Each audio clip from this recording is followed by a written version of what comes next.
Hey there everyone, Paolo here, and welcome back. It's time for another Star Citizen video, and today I'm going to make a video I've contemplated doing a number of times, and I've always stopped myself because I'm like, you know what, that type of video is just going to play right into the trolls. It's going to play right into the haters. It's not worth doing, but over the last few weeks I've seen some comments and I'm like, alright, I'm going to do it. I guess you could say I've been triggered into doing this video, but hopefully I'm going to lay out what I think are the facts, the evidence as to why, and by now you've read the title of the video, why Star Citizen is not a scam.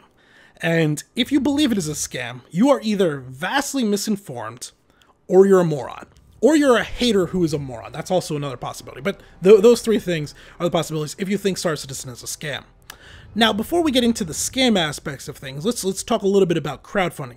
Because just because it's not a scam, that doesn't mean the game is going to be perfect. That doesn't mean it's going to launch and everyone's going to be happy, things like that. There likely will be some disappointment when it comes to this game, but that doesn't make it a scam. That is just some of the risk of doing crowdfunding, of crowdsourcing your income, your development costs, things like that.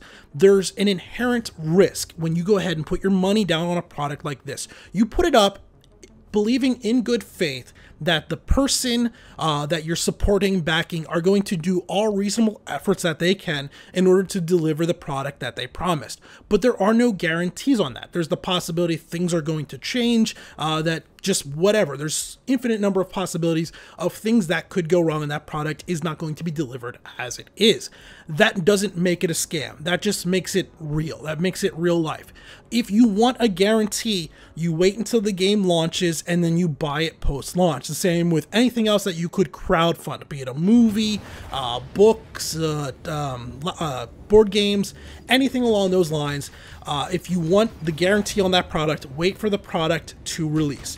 If you're going to put money into the crowdfunding, if you're going to support the development, the production of it, that comes with inherent risk, and you have to go in accepting the fact that your money might be lost. You might get nothing back in return. That's entirely possible.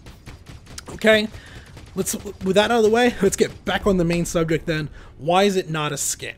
Okay, it's not a scam. Well, there's two different parts of this scam conversation I want to come at. On one side, you have people thinking it's a scam because Chris Roberts is out there. He's got a bank account open. He put out a video. He's like, give me money. That money's going into that bank account. And at some point, he's going to take that money and go buy an island or buy a fleet of exotic cars or spend 6 months with hookers and cocaine or whatever he's going to do with the money. That's what they think he's going to do. There's other people that believe it's a scam because it's more along the lines of what like Sean Murray did with No Man's Sky, which again, this is debatable if this was a scam or not, but promising things they knew they were never going to deliver on or could not deliver on, but still promising because it drove the hype or drove the sales or whatever. Let's start with the first one, because the first one I think is the easier one just to straight up prove is wrong. So in this hypothetical situation right now, what do we think really happened? So 5 years ago, Chris Roberts looked at the industry and was like, you know what? I've been out of the video game industry. I've been making movies, doing other things, but I want to get richer than I am right now. So I see there's a market demand for a space simulator, sandbox, multiplayer type game, and nobody else is making it. So what I'm going to do is I'm going to put together a CGI video. I'm going to promise some really cool things, get a Kickstarter going. They're going to throw $5, $10, $15 million at me. I'm going to then just take that money, disappear.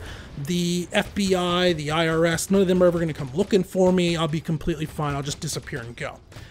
Is that what you think he was doing? Because there's a lot of things that doesn't make sense. If that's what he was going to do, everything he's done over the last 4.5 years works completely counter to what you're saying right there.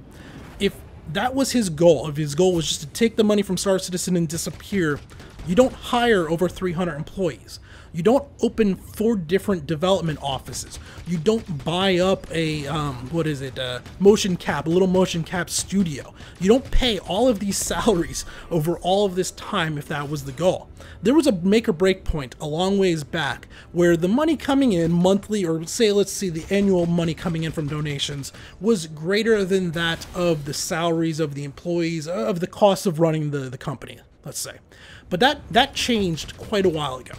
At this point, the amount of money coming in annually from different sources, crowdfunding, etc., does not cover the current costs of developing the game. That doesn't mean they're out of money. They have a cushion from early on, but they're no longer breaking even or coming out ahead. So if he was going to cut and run with the money, he would have done it a long time ago.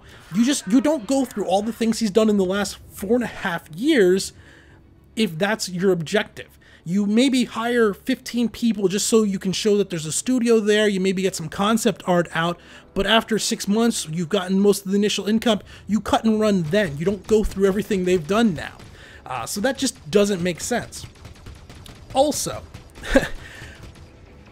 Star Citizen as a completed product, even maybe one that's not perfect, is going to be worth so much more if he decides to sell it than whatever he's going to be able to cut and steal from the crowdfunding. And when he does that, he's completely legally able to do it, and there will be no legal repercussions for doing it. If he finishes the game off, what Minecraft sold for $2.5 billion. Now, believe it or not, I don't think Star Citizen is worth as much as Minecraft. And I know some of the backers are really going to get angry about that. They're going to be like, but look how visually great it is. You get to fly spaceships. Yes, all that stuff is true.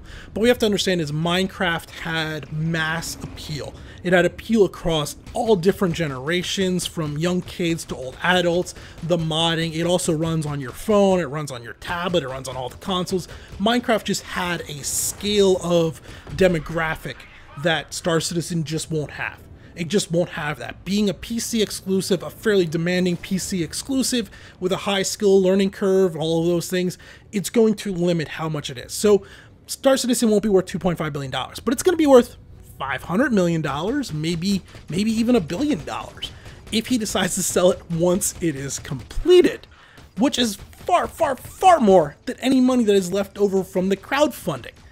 There's just no way. I cannot fathom how you think he's just taking this money and running away. It doesn't make mathematical sense if that is what he was trying to do. If he's some big con man, he's really bad at it. Now the second one, we have to go a little bit more in depth. There is going to be some points of good faith involved in this, but this is where, like I said earlier, Sean Murray, No Man's Sky, and like when he went on with Jimmy Fallon and them, and he talked about like was it Jimmy Fallon? Whoever he was on with, one of the late night shows, about how like you're going to be able to see other players and interact with other players, but it's going to be really rare and all this stuff. That was blatant lies. And you could say that was a scam, because at that point the game was launching in like 10 weeks. He knew what was going to be in it, and he tried to talk around it a little bit here, but that was blatant lies. And if you consider that to be a scam, I think that's a little harsh. I think that is being a salesperson. While I disapprove of what he said, I wouldn't go so far as to call it a scam. But you could, if you try to apply that to Star Citizen, we have to go ahead and look at the things they are actually trying to do. Now again, this does not mean these things are going to be successful, but if you look logically at what it is they are promising, and then look at the steps they have taken to try and ensure those things they're promising actually occur, I just don't see how you can call it a scam. If they just wanted to promise things that they were never going to deliver on, and they're just going to promise continually, you don't go ahead and hire a bunch of the Crytek team in order to come in and work on the engine. You just don't do that. If you're going to try and, if you're not trying to actually deliver, you don't partner up with Amazon to use the Lumberyard backend for the networking and the servers and all of that stuff. You don't buy that motion cap studio in order to do good mocap. You don't go out and hire Mark Hamill to do voice acting for Squadron 42 if you're not actually trying to deliver these things. You don't hire the third-party company, I can't remember their name right now, I want to say Tripwire, but those are the Vietnam guys, for Spectrum and all of that stuff. You don't hire these companies to do these things unless you are literally, really honestly putting forth your best effort to deliver them. You know, all of these things point to, you know, the reason it's not a scam for this is what you're seeing right now on screen, me playing around inside the game. This is why it's not a scam. You don't develop 40 plus currently active ships in game with another however many, like 100 plus more in development over time. You don't spend all your time working on the netcode and upgrading that in the new distribution for the client 2.0 distribution site. You don't do all of these things if you're trying to scam people. You don't promise these things. It would be one thing if he was promised these things and then wasn't hiring the networkers in order to actually do it.